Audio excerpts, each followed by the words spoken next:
we are yet to get a print of the order. Once we get, we'll come to know the details of the order.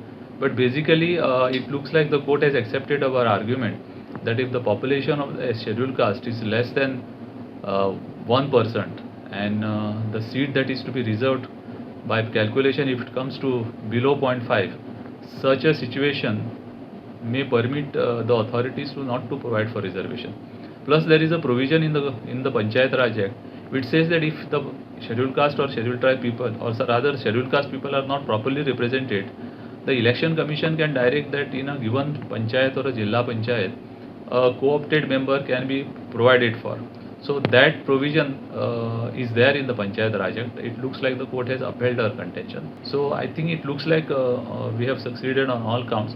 Now the elections will be held on time, and the reservations as we have provided for, rather the election commission has provided for. See, the notification can come any time before 15 days of the due date.